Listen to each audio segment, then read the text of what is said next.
and welcome to This Week at the Movies. I'm Matt, And I'm Eric. and we want to wish you a happy 4th of July. It is actually 4th of July today, in case you didn't know or you hadn't gotten awake by the sound of shelling in your neighborhood the last 2 days. We have made it. We've also made it to July, which means we're halfway through the year. And Eric, what's the movie year been like for you so far? Vacant. No, so obviously I was here at the beginning of the year and I was watching movies, and then we got into the like end of the school year, moving into the summer, and the big move.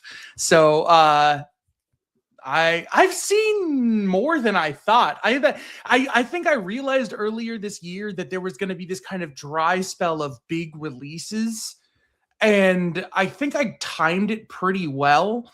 But no, there are so many movies that are not the big releases that everyone is hyped up about that I'm like behind on. And then like one of the big ones that you gave me, like I was blown away by, and I really wish I had seen it in theaters, but we'll get there. We will indeed. Well, it is the halfway point, which is always a good time to look at where we are in the year so far. So I'm going to give my top 5, and Eric's going to chime in with some of the movies that he's gotten to see catching up on. Then I will touch on some of the releases this week. And, this is the 30th anniversary of Independence Day, which reminded me that we used to have like giant blockbuster anchor releases for 4th of July weekend. And I feel like the last couple of years, that has just not been the case. And that is certainly not the case this week, unless Minions Are Your Life, or you always wanted to know more about George Washington's early years fighting for the British Army. There is not a signature release this week. There is some interesting stuff next week. Supergirl was the week before, didn't really land. So we're kind of in a really odd period of time between Disclosure Day and the Odyssey, which are a month apart, where you're in the heart of summer, but it's like, okay. I feel like 2023 or 4 was the last. No, I think 2023, the one with Deadpool and Mission Impossible and Indiana Jones 5, and like every week there was like some huge thing going on. Since then, I feel like it's been like. Well, and I grew up in the 90s, and 4th of July weekend was like a huge, you think of like Jaws too, which was the quintessential original summer blockbuster. You just think of all these things dropping. I'm pretty sure wasn't the first Captain America set, or I guess it came out in like November, but yeah. I thought Thor was the one that came out in November. Let's look it up. you do. It has been. It was 2011, so we have slept since then. All right. Oh no, yeah. Nope, that just said Thor: Love and Thunder. Why? Get out of here. Thor was May. I thought it was spring. Yeah. Oh, okay. And then. So I got them backwards. Thor and Captain America. Then you're right. Oh, Captain America. No, it was July 22nd. Okay, so it was during the heart of summer. Okay. All right. There we go. There we go.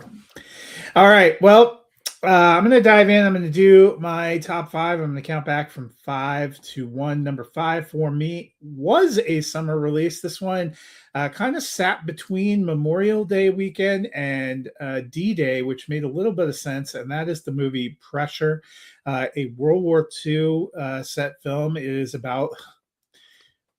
I know people are going to laugh. It is about the chief meteorologist for the Allied Army who helped refine the forecast and select the perfect date and window for the D-Day invasion, which is why it makes sense that it kind of dropped May 29th. Memorial Day weekend was a little bit earlier this year, and the big release that weekend was Mandalorian and Grogu, which you may have forgotten even came out this year.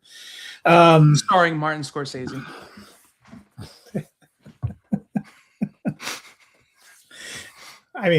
And Jeremy Allen White. But Pressure, I kind of liked Brendan Fraser as Dwight Eisenhower, but Andrew Scott is really good here. The production values are really good. This one was based on a stage play which made sense why some of the dramatic dialogue sequences, they did a really good job with the score.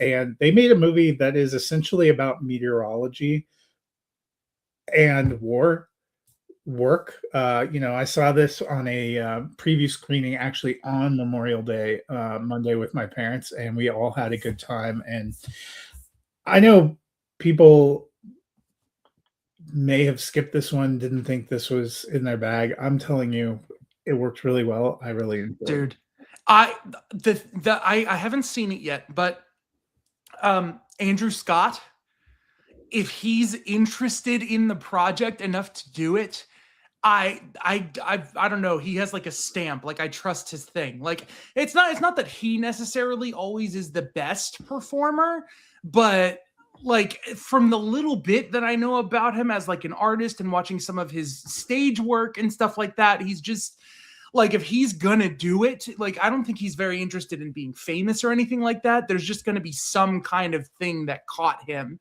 And I adore actors like that. So yeah. Yeah, and it has a really good cast. Carrie Condon's in here, Chris Messina, Damian Lewis, who, if you are a World War II projects person, I was like, well, I already know he's going to make it through D-Day. He survived. He's Major Winters because he was in Band of Brothers. And here he was playing Montgomery, who was the chief British Army officer. But I thought it was good. It was everything I wanted from that time of year. And, we've had a long tradition of kind of classic, especially World War II themed military things that come out around Memorial Day. I remember the year it came out, Pearl Harbor from Michael Bay was a big Memorial Day weekend release. And, you can laugh all you want. I like that movie. I'm also a Michael Bay apologist, but I actually think that's a good movie. So, have I not told you my story about Pearl Harbor? No. About how for 6 weeks of my life, the only thing that I was able to watch was Pearl Harbor, either disc 1 or disc 2. So I've seen it over 30 times. And your life is richer for it. Like, to me, they're two movies because I had to pick the tone of either like the event or the revenge half, like with what happens. I don't think. Yeah, back in the day when they could not get a long movie to fit on a single disc. Yeah, I had this old TV in my room, and something about the cable busted while a friend was over, and he was showing me Pearl Harbor, and he let me borrow the movie because we didn't get to finish it. We didn't get to watch the second disc. So I finished watching it, and I go, and the TV is not working, and I don't own any DVDs at this point in my life. And I'm too young to go rent stuff for myself. I'm like 10 years old because it's 2001. Yeah, it was 2001. Yeah, that movie's shockingly 20. Actually, it might have been 2002. It's 24 or 25 years old. And it had to be like a year after that because the person had the DVD and I hadn't watched it yet or whatever. Yeah. So yeah, this is probably around 2002 for me, like when they had it already on DVD and all that. But yeah, no, it was so long to get things fixed that if I wanted, and I was already big on movies, so I would just rewatch like the lighthearted or the super heavy. Just rewatch it. I think I saw the first half a lot more than the second half, but we'll buy you a disc of Pressure. You only need one disc, and next time you break your TV, you can just have Andrew Scott and we'll just get rid of all Brendan this. Fraser on a loop. Just have Pressure. My number 4 and number 3 actually came back to back. I watched them in the same weekend in April, which was kind of fun. The probably more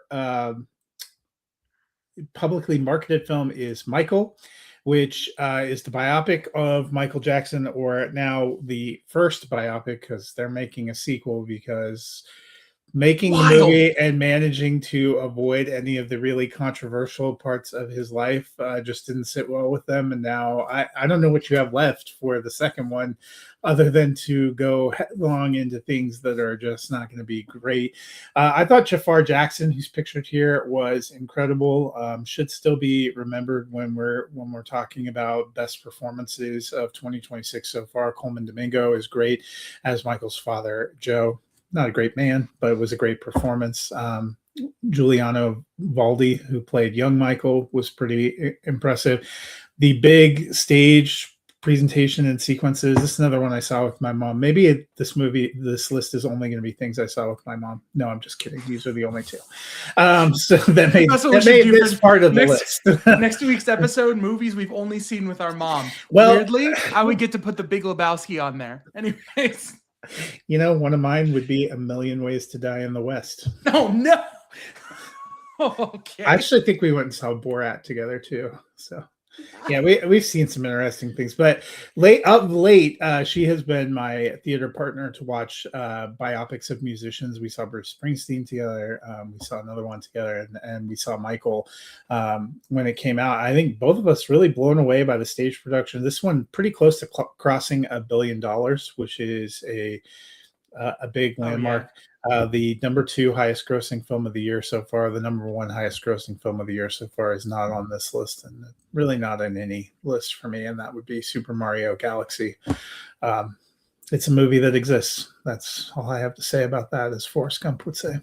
But Michael, I ended up buying a Michael Jackson's Greatest Hits on iTunes to keep the music pumping, going through. It was fun to see some things. They did touch on some of the weirdness, but I remember some of these things. I was a child in the 80s and early 90s. I remember Thriller and some of how these things interacted with the culture. It was fun to see.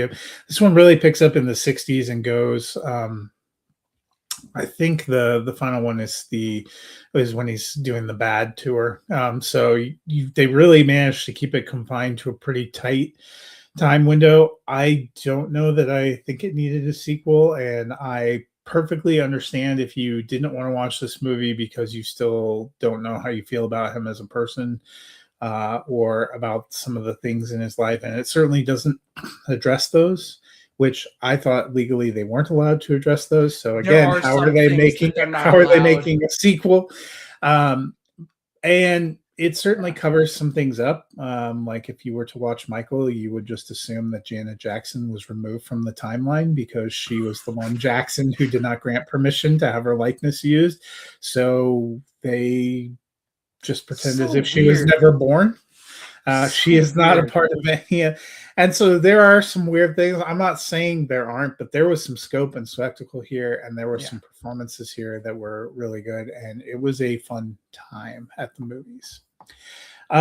My number 3 movie is the movie I saw literally next day, and I had no real expectations.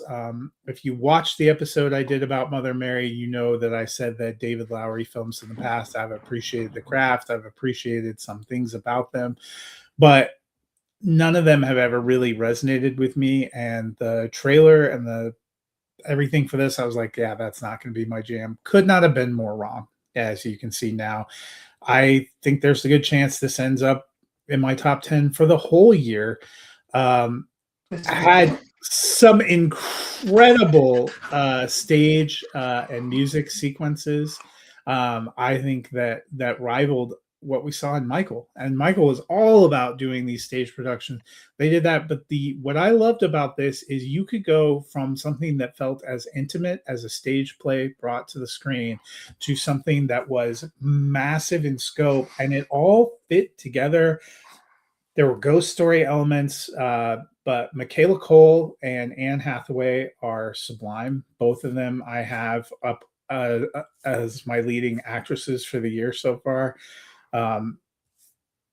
It just blew me away. Their back and forth, the emotionality, the way it all carried through. I was enraptured the whole way through. The original music, which Anne Hathaway performs, incredible. Biggest surprise of the year so far. Might be one of my biggest surprises of the decade so far, because I was telling you last week, and I think I mentioned it when I was doing this episode and when I was doing my print review, I don't think I've ever given a David Lowery movie more than 3 stars. I'm like, I know there are people that The Green Knight is everything for them, and I appreciate the craft and the creativity, but these movies just have never resonated with me. This resonated in a big way. Yeah. I was going to check this and I didn't check it before. The Green Knight writer. Okay, he also wrote that. I was like, I noticed, notably written and directed by David Lowery. I was like, yeah, he definitely didn't write Pete's Dragon or Peter Pan and Wendy, you know. So I'm like, was this like him I getting think to do his own thing? he did write the screenplays for those. He may not have. Did he? Yes. On Letterboxd, it shows him as writer, which means he has screenplay credit for Okay. Pete's Dragon and for Peter Pan and Wendy for pretty much all of his movies. So, I mean, he may not have originated that idea. Yeah, I mean, there's still just like the Disney Green Knight. stories. I will look and see if it had like an original. No, that one's just an original screenplay. Yeah, no, that's completely like because it's such an adaptation of the story. It doesn't follow what actually happens. Like to a certain point, mostly towards the ending, it really cuts off. And I thought they away. had fascinating visuals and some good performances in there, so I was prepared for that to come with Mother Mary. I thought it was going to be a good cast. I thought it would be visually, but the way the story resonated was surprising to me. Yep. I second everything that you said. I'm still kind of reeling. When you got to catch I'm still up trying to figure it out. I saw it yesterday, and I was I started to watch it like 3 nights ago, but I started to watch it at like 1 a.m. thinking like, yeah, it's gonna be super late, but whatever. I got like 15 minutes into the movie, and I was like, no, I need to be alert to watch this. Yeah, you need some sense of focus. Yeah. So. Number 2 for me. This one probably not going to be a surprise. Project Hail Mary. I enjoyed Andy Weir's first book, The Martian, and the movie adaptation. But what they did here, Lord and Miller, a great job. Some great visuals. Ryan Gosling is a lot of fun here. Rocky the puppet. It's basically a two-hander with a guy and kind of a puppet, and it works. There are some beautiful visuals. There's a great sense of humor, a great way of telling the story. It's a longer movie, but it never felt long. I think that is one that should still remain in the Best Picture mix going to the end of the year. I think it was fairly universally beloved, which is more than I can say for my number 1 movie of the year, which seems to be incredibly polarizing. I've seen people that love it, like me. Our friend Ricky and I both were on the same page with this. I've seen people that have dumped on it, people that have not really gotten it, and that is Disclosure Day, which is a big one from Steven Spielberg, another in his canon of alien extraterrestrial films. Emily Blunt, incredible in here. I liked Josh O'Connor, Eve Hewson, Coleman Domingo. Again, Coleman Domingo having a hell of a year so far between those two and the Netflix series, The Four Seasons, which if you haven't checked out, he's great in that. But I really enjoyed Disclosure Day. I was really moved by the ideas. There is a certain part of the plot that has to deal with faith and this idea that really worked and resonated with me and provided a deep emotional connection and core. I thought it was beautifully rendered. I thought it was engaging. I loved every minute of it. It is the only film I've given 4.5 stars to this year. Pretty famously, if you followed me for a while, 5 stars is not something that happens every year. Will it happen this year? I don't know. It hasn't happened since 2021. So we shall see. But when I get up into that 4.5 range too, of all the films I've seen, I think I only have, they always make jokes about how many things I've given 5 stars, which still I think is only 39 things out of more than 12,000 logged things. But 4.5, I think I only have like 100 or 150. So that's a pretty high bar to clear too. And I really enjoyed this. It's one of my it's probably my favorite Spielberg films. Spielberg, one of the few directors that I have where I've given more than 1 5-star review to his films. So I'm going to watch one of his 5-star masterpieces today because it is the 4th of July, and nothing says 4th of July like a shark eating children on an island off of Boston. But Disclosure Day, I had a lot of fun with it. I know you said you started it. I'll be curious to see when you get through it. Yes, unfortunately, I had to pause it in order to do it, but the score the score. Who did the score? Is it John Williams? Yeah, or is I'm it someone pretty sure it's really John well Williams. imitating John Williams?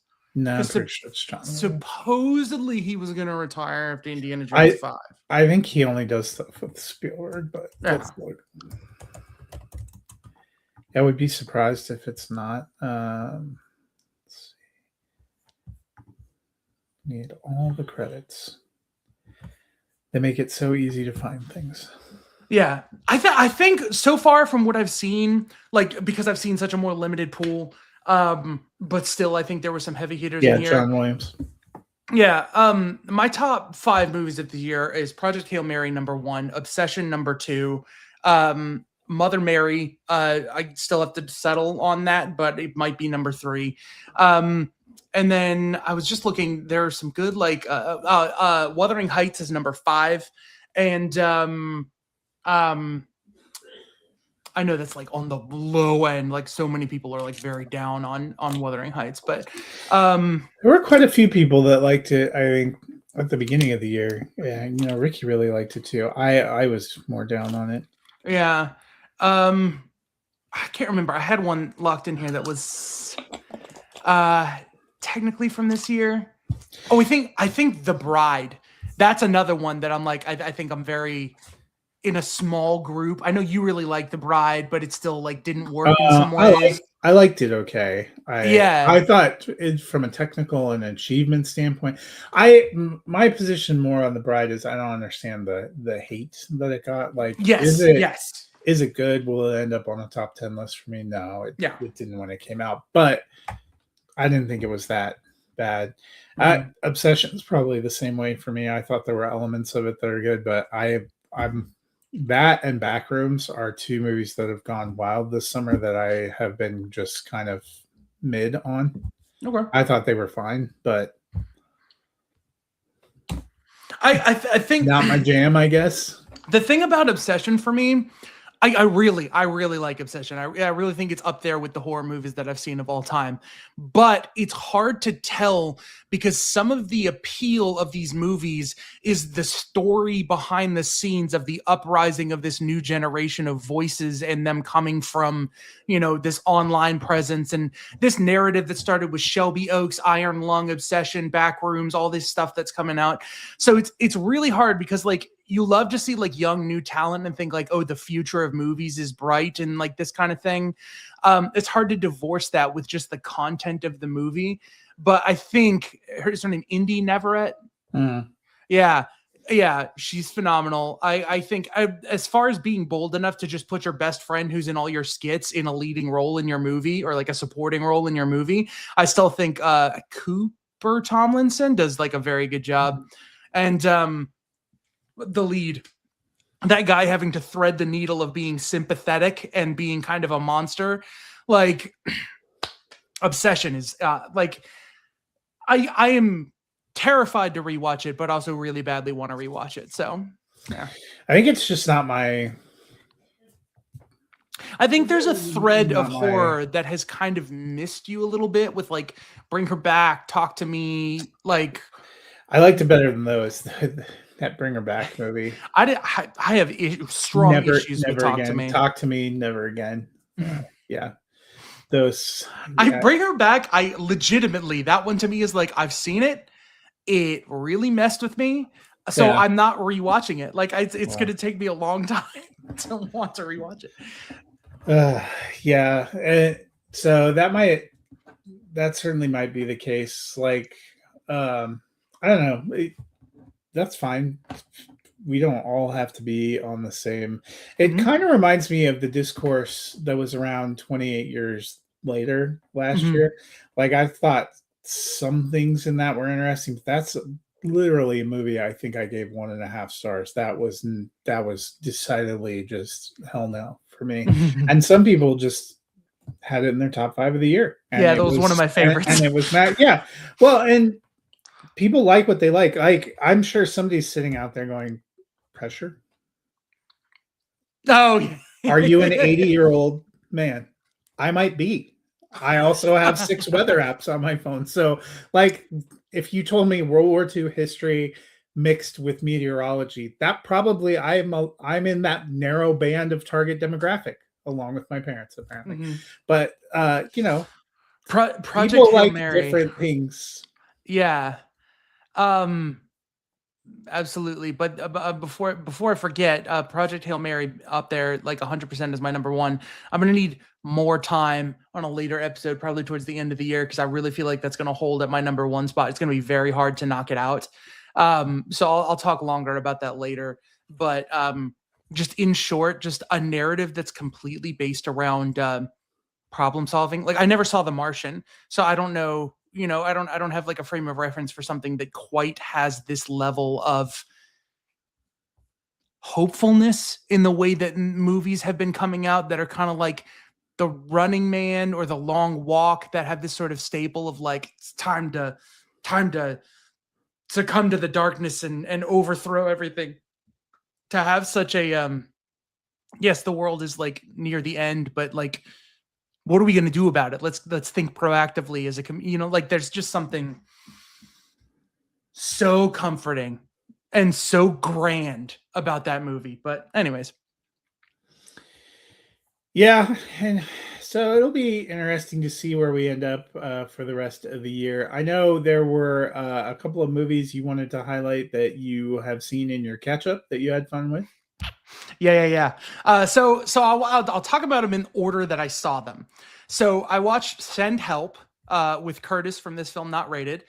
And on the one hand, I think this is a script that if it was with another director might have been elevated to a point that more people would be talking about it. But on the other hand, I love Sam Raimi and I like his gimmick. And so having a CGI pig throw snot at a camera and like snarl and all that kind of stuff, and then a girl's eye get like almost gouged out and all this ridiculous nonsense. The one thing that to me was like, come on, like way over the line is when she's having like a dream sequence and they fully practically had someone in a zombie puppet outfit pop up and go blah at the camera. I was like, okay, all right. Like the character building of them and the I don't know, just like the twists and turns and things like that. I actually had a twist in mind because obviously there's civilization on the other side of the island. She's trying to lie to him and tell him not to go to. Spoiler alert, by the way, people. Sorry if you're watching it. It's a good movie. Go see it. I mean, it did come out in January, so they've had a little bit of... I was so sure that they were going to be filming the new season of Survivor on the other side of that island. And I was like, that might you weren't that far off, really. Yeah, I know. You weren't that far off. I mean, I liked it if when it came out. I think we did that one together in January. I didn't see it until now. Maybe so. I just I liked it. I thought it was good. I thought Rachel McAdams was fantastic. Was good. And it definitely I like Dylan O'Brien and most of his stuff. There are some people that like it. I know when they were talking about their mid-year best of list, Sean Fennessy still has it on his short list for the year so far. So that's yeah, again, I think if you're like a really hardcore fan of like Drag Me to Hell, the Evil Dead movies, even like the Spider-Man, like Dr. Octopus surgery sequence, and like when you see that bit from Sam Raimi, I think a bunch of people fell off really hard with Doctor Strange and the Multiverse of Madness. But if you're still a diehard fan of Sam Raimi, this really does scratch an itch that few other movies would. So the Multiverse of Madness wasn't that bad. No, it wasn't. It wasn't that bad, but a lot of people really hated it. Wasn't that bad. Yeah, it struck some wrong chords with people who are like really Marvel fans. It's like, oh, you're going to give us the Illuminati and all this stuff and then instantly kill them. So it like made one group angry. And then like Sam Raimi coming back was happy, but it was like to rip out Scott Derrickson, who had done a really good job with the first Doctor Strange. And like, I thought Derrickson had to quit because he was working on something else. They have never been 100% honest about it, but him and his writing partner, Robert Cargill, had done a script for it and had pitched what they wanted to do. And there was like a creative back and forth. So I think it was kind of like a story of like, well, you don't want to do our vision. Maybe we'll take more time. Maybe I'll take a break and do this other movie. And they were like, well, maybe we should just go our separate ways. And it's like, okay, all right. Well, because see, that does come in an era of the MCU where they couldn't really afford to wait, because when they did wait for things like Black Widow, you end up out of sequence Well, Blade never got made, but I Black know. Widow famously was supposed to come out where its story Before is Thor set. Ragnarok, yeah. Yeah, and before Avengers Infinity War and stuff, Mhm. which would have made a lot more sense, but it got delayed for various reasons. And then when it does come out, it doesn't work or hit quite the same. So I do No. get they basically lock themselves into when you have that many projects that all have to be interlocking in their own way, you really can't miss Sure. a date. So Yeah. um, But yeah, that's Doctor Strange. But so yeah. Sam Raimi send help. You know, I really think like for the people who are a fan of it, it's going to resonate really well. Yep. So the next one that I saw that was 2026 was Mother Mary. Spectacular. And then after that, I watched Good Luck, Have Fun, Don't Die. I really, really, really, really liked Good Luck, Have Fun, Don't Die. And I think I'm going to like it more and more as time goes by because there's so much fun to digest. But I have this thing like when you get too far into the like what is real and what is not real, like it takes a lot to make that interesting to me because honestly, this could very much just be a Matrix prequel. Yeah. Like, and that's the thing is the Matrix has sort of already done this foundational thing. So depending on how you play with AI, depending on how you play with servitude to the uprise robots, that kind of story, it's tricky. I think the cast all around is phenomenal. I didn't see anyone that like picked out and made me like not along for the ride for the tone that they're going for. I love Gore Verbinski. I thought the direction was solid. This is one of those movies that I feel like they had a lower budget, so they end up slapping together some CGI where they're just kind of like, you know, deal with it. The CGI is not going to be that great, but it actually did look pretty good. It's not like the Boar in Send Help or, you know, like where they're just kind of like, it's not real, but we're kind of leaning into the camp of the fact that it's not real. There is some stuff that is definitely beyond trying to make you believe it looks real, like the cat giraffe, but still it looks like they put so much effort into rendering that thing. Like they really committed to the vision for that. So and the confetti, like, come on. I haven't been that wowed by the genitals of a creature since 2013's 13-year-old This Is the End, with the devil reaching after them and getting sliced off. It's like, I guess every 13 years we got to have a giant wang. Let's just clip that. I haven't been this wowed by genitals. Yeah. Time. And maybe that can get on the front of like the collector's edition. That's the quote. The first time we get pull quoted is, I haven't been this wowed by genitals in quite some time. Quite some time. So no, since 2013's This Is the End. Like put the full thing and just oh my gosh, is this already dying? Has this light just been going out the whole time? Oh, whatever. So I strongly recommend it because this movie makes you think it's going in a familiar direction, and there's a twist that you can see coming a mile away. And around the time they reveal that twist, there's this exposition dump that's really kind of hard to get through. But that is not the end of the movie, and the end of the movie really hikes things back up and is really cool. So, yeah, really had a lot of fun with it. Super fun. It's probably in my top 10. I don't know what I'm going to see this year. So then it was for me when it came out. I really liked Good Luck, Have Fun, Don't Die when it came out. I thought it was pretty clever. It gets social commentary-y without getting too preachy about it, and that's a really hard line to walk. I think that was really good. But what I watched after that was Palm Springs, but that's not this year. I always rewatch that around the summertime.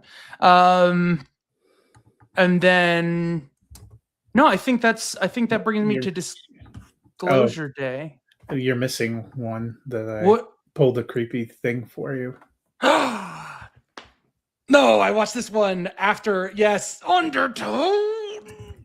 Oh gosh, cranking up a sound bar and letting this thing mess with you was so not okay. Oh my gosh, talk about a movie that knows exactly what to tell you and what to let live in your head for you to make up. Okay, we can take it off the screen now. That's gonna freak me out. So, You don't want to see that picture? I was gonna have that one transferred to a print for your new house. Just that'd be another one over your bed. Remember, Ricky used to flash. What did he used to flash? It was always like your Jared son Leto from. If you put that up over your bed, your son won't come into your room when he has a nightmare. You'll have to go to his. Yeah, 100%. What was what's the Little Things? Is that the one where Jared Leto's the killer or whatever? Ricky used to just keep flashing Jared Leto from the Little Things. You're here really, in spirit, could just have, you jerk.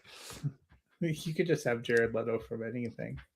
Yeah, Skeletor now, like that's its own double layer meme.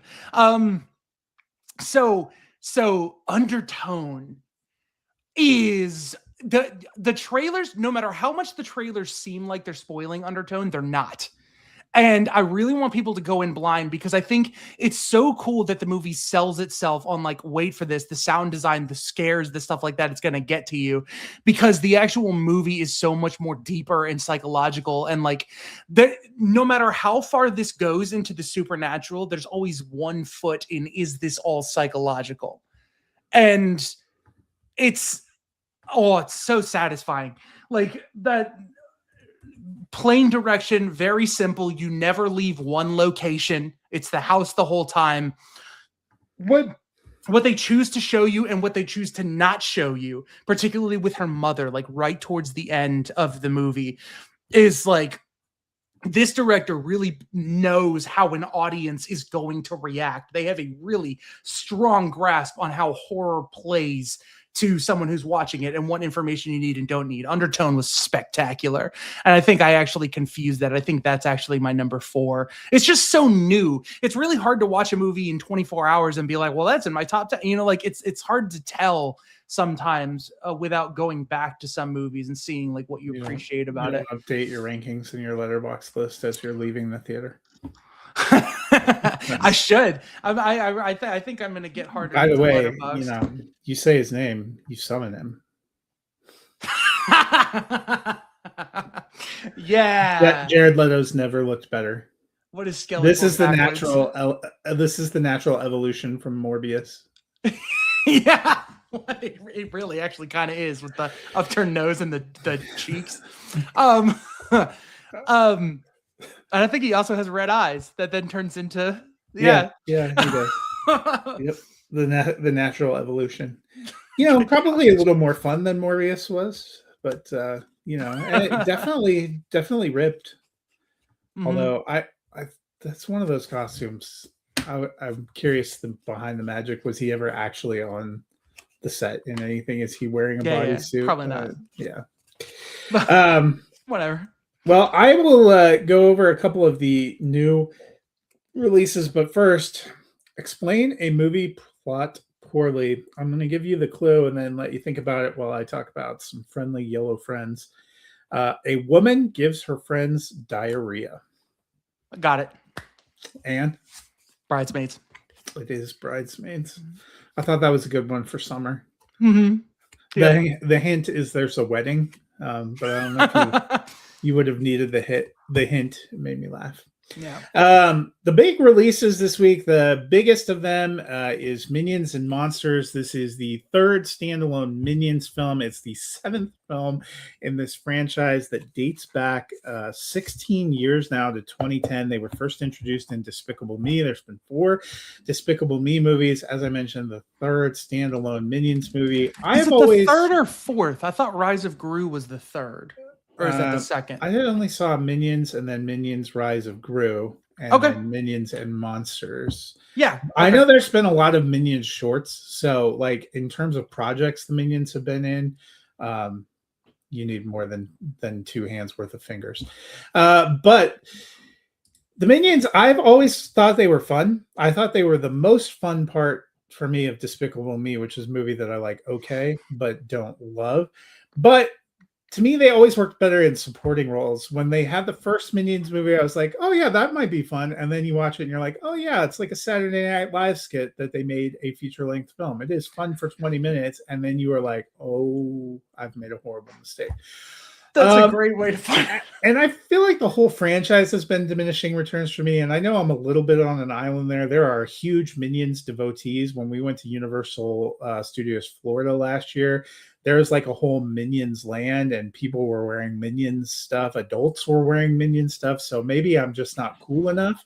But I will say this Minions film is a crisp 90 minutes. Also is about making an homage to old Hollywood, to Charlie Chaplin films, to Buster Keaton films, to old Western films, to the studio system, to old Hollywood monster movies. And that worked for me beautifully. As somebody who has seen Modern Times, I recognize what they were doing in sequences. As people who have seen these movies are going to recognize the things that they are riffing on. And in that sense, it almost felt to me on a high art level the way I've always felt about The Simpsons, who can take these cultural things and mix them into something that on a surface level is silly and it works for kids, but also intellectually provides something for adults.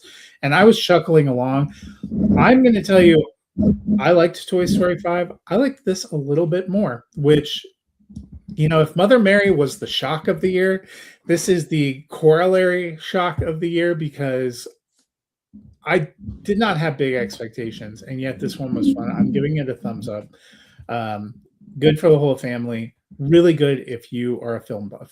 I think this is kind of an homage. I mean, they even have a George Lucas cameo in here. It's great. They have some other cameos. They have some stuff in here. It was a lot more fun than I was expecting.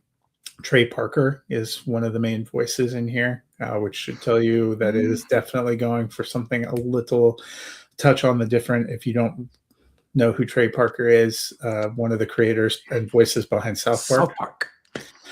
So they were going for some. Jesse Eisenberg is a voice in here. Okay, so Christoph Waltz, Allison Janney. I mean, this is interesting to me because Disney bought DreamWorks, right? That's why we're getting a weird Shrek 5 and all that? No, Disney doesn't own DreamWorks. Universal does. Comcast.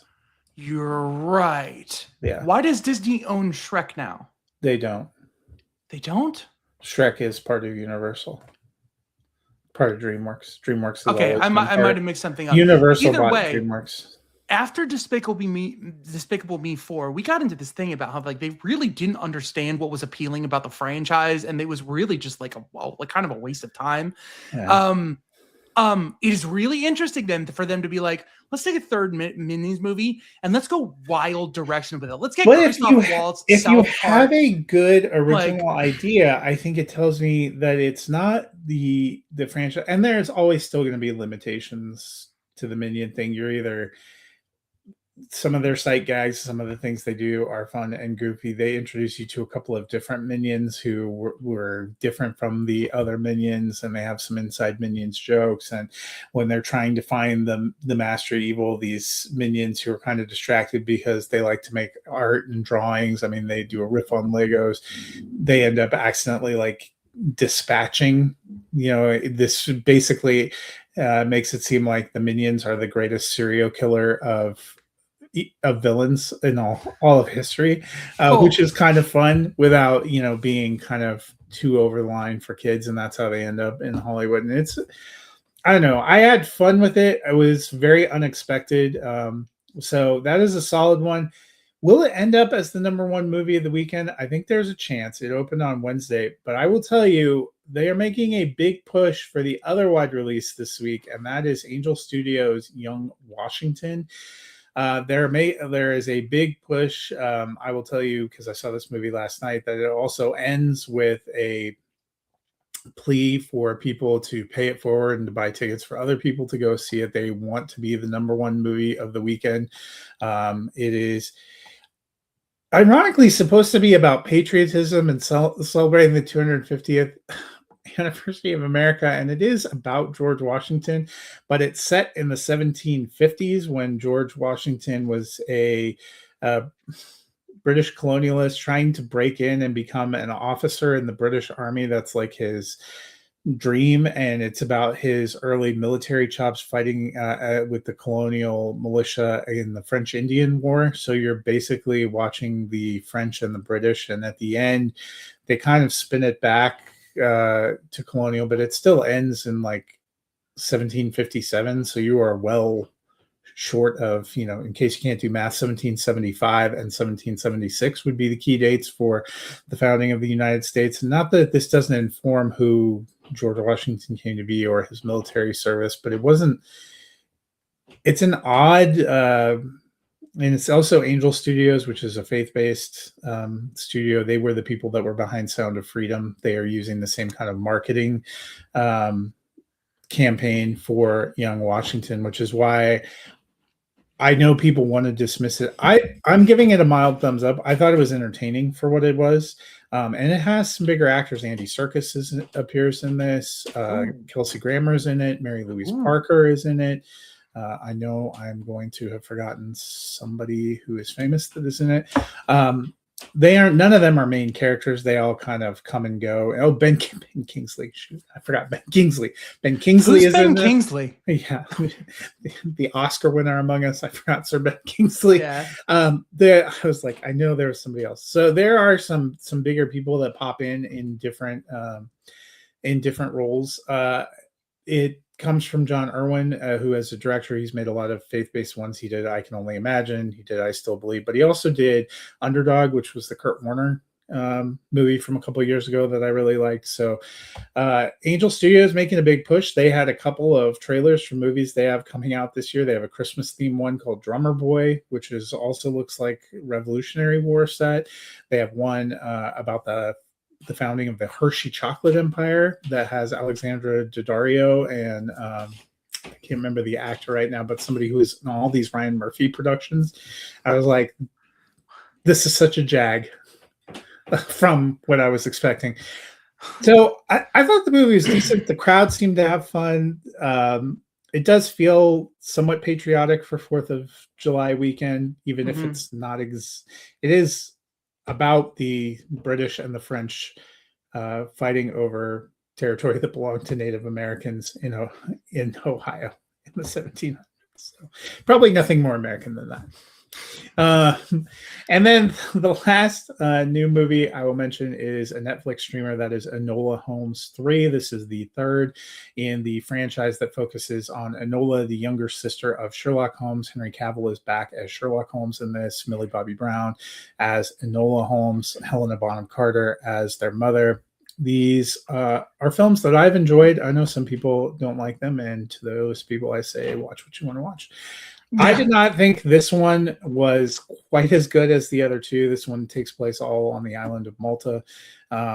It surrounds Moriarty making a play to disrupt Enola's wedding to Tewkesbury. Okay. But I like Millie Bobby Brown. I like the camera sides. I like her back and forth with Henry Cavill. He's not in it as much, which may be why I didn't like it as much. I'm still giving it a mild thumbs up. Give me 10 of these.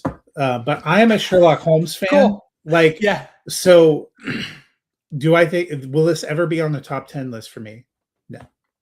Yeah. Will I watch 10 of them if they make them for the next decade? Like Millie Bobby Brown turning 40, still playing plucky young Enola Holmes. Yes, I will. So, you know what? I'm the demographic. If you are also the demographic, or if you're looking for something decidedly British to watch on the most American of holiday weekends, there you go. Yeah. Although awesome. I would argue young Washington might be decidedly British too. They really want you to root for the Redcoats, which feels inherently wrong on 4th of July weekend, more so than anything. Yeah. Last thing we were going to touch on, there's a little TV series that Eric and I have talked about before. We talked about our frustrations with I'm letting Matt down today with this. Has come back. I really want to talk about the epic premiere I forgot last week, and that is House of the Dragon back for season 3. Very publicly, it's been discussed a little bit in the past. I think season 2 was supposed to be 10 episodes. They cut it to 2, and we felt very much like they cut it off before they got to what would have been the penultimate episode and the finale episode, which are usually, if you've been a Game of Thrones fans, the places you want to be. And I'm going to tell you, I thought that premiere had the penultimate episode energy, both in terms of the stakes and in terms of the big character being dispatched and in terms of dragons. And the second episode, to me, very much felt like where they would have ended. I've had enough spoiled for me that I'm like, makes me wonder what they're going to do with the remaining 6 in this one, and then they have 8 next year. And in the intervening time since we last talked about this show, I finished Fire and Blood: The Complete History of the Targaryens as a book, and did not make me excited for where we're going. I was like, oh, did we ever talk about A Night of the Seven Kingdoms? I don't think so, because I think that came out in the spring when you were kind of gone. I am reading A Night of the Seven Kingdoms right now. I actually read 50 pages of it while I was waiting for my car yesterday. That one, delightful, much more lighthearted, has still my favorite episode of the year so far, which is the penultimate episode of that, the Battle of the Seven. When they kick in, the Game of Thrones music kicks on. It's like that meme where you have that guy who's wearing headphones and crying and screaming. That was probably literally, I could have made my own meme. And I felt like that at times during this premiere. I already know what's going to happen to all these people. So yeah. And so the thing for me, when everything is all dark, there is no light to contrast the dark. A Night of the Seven Kingdoms renewed my energy for Game of Thrones so hard that I actually, like, even though I don't remember half of what happened in season 2 of House of the Dragon, I was so ready to come back and to continue to delve more in this world. And I kind of have this tolerance where I don't really care how dark it gets because we've got this lighter part of the world rounded out. And although man, I would say A Night of the Seven Kingdoms had some real. It's still really dark. Yeah, some real gut punches too. But I'm gonna name check the episode that I really liked. Was called Seven, and I guess it was episode 104. So it must have been. I forgot they had 2 episodes after that, but it's basically the. Well, you're right. The Game of Thrones needle drop is the end of that episode. That's right. And then the second one is the battle. The battle itself is very intense and chaotic, but it's that moment when he's going to fight when the prince says, I'm going to fight for him. I was like, you're standing up and like words you can't say on television unless you're on HBO. So yeah, House of the Dragon, like episode 1, devastating. Everything you want from Game of Thrones, really bringing back the characters, really renewing interest in them. I 100% agree. Like this was the episode that I think would have pulled a bunch of people around. The finale, it would have ended in a higher, because toward the end of the second season, we were talking about, they're tracking in a good place. But literally, the end of the second season was everybody just circling their armies together. And that was the way they ended the first season. And I don't think that in a perfect world, that's how they wanted it to end. No, but hey, like this is the thing. Like with House of the Dragon, George R.R. Martin has all but ejected himself from they're just doing their own thing with these stories, and I'm out. And then he was back in really hard with The Night of the Seven Kingdoms, like, oh, this is the most faithful adaptation of a bunch of stuff, But like, I don't know. Like I'm always gonna. I always have had a grain of salt for Game of Thrones, even when they were following the books loyally in like seasons 3 and 4 and whatnot. They've always done weird things though, the producers of the show, like splitting book 3 into 2 seasons, and then taking 2 books, adapting them into like going all the way through 2 books in season 5, and then going back and going back through the 2 books and going past them in season 6. You can tell though that we're not the only ones that feel this way, because I just went and looked, and the audience rating for the second season finale of House of the Dragon was a 6.5 average, which for IMDb is incredibly hard. Low. And the premiere episode 9.2, last week's episode 9.4. So they definitely got it back on track. My question is, at some point in time, they still have a lot of weird throat clearing things to get through, and to get people into positions now. And for people that haven't read the book, unless they completely throw that away and just make a wholesale change. The book is really about the Targaryen dynasty emulating itself. Mhm. And I can both see why they picked this chunk of that book, because this is just a chunk of the book.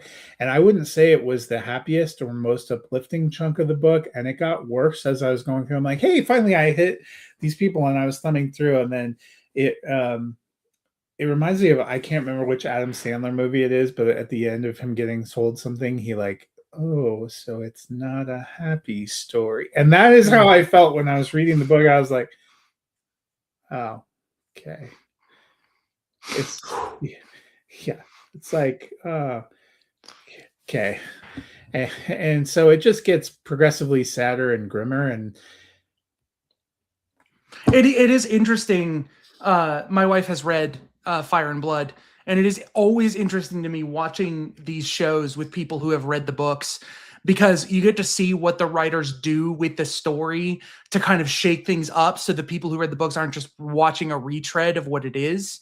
You know, like with addressing the misunderstanding, so that Alicent is on board, you know, and possibly willing to sacrifice her son and all of this, you know, like they really give you enough to make you wonder how far they're willing to throw things off the rails.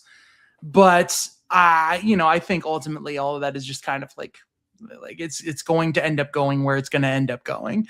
And I don't know anything. I try not to spoil anything for myself, like too much beforehand.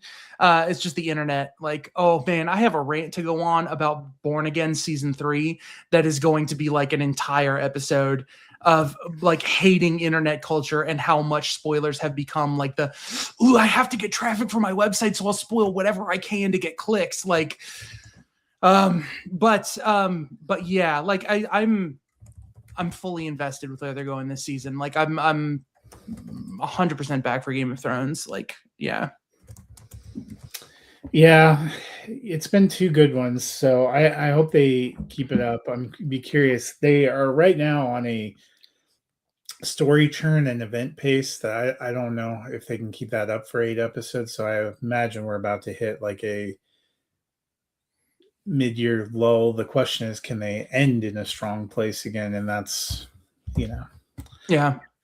And maybe now, knowing that it's just the rest of this season, then 8 more episodes, they don't have to save or try to build into anything either. Because part of me wonders if the way that they were parsing and pacing things out in season 2 was because they weren't sure if they were going to have to do 8 years or like 9 years, or like how long do I have to keep this going? So yeah. Well, that'll be a wrap for 4th of July. We'll be back next week. Quite a few big releases. Moana is out next week. Evil Dead Burn, which might appeal more to Eric. I'm also going to try to see The Invite next week. So we will have a wide variety of things to talk about. Children's Fair, decidedly not Children's Fair, also decidedly not Children's Fair. So hopefully something hits for somebody. Yeah.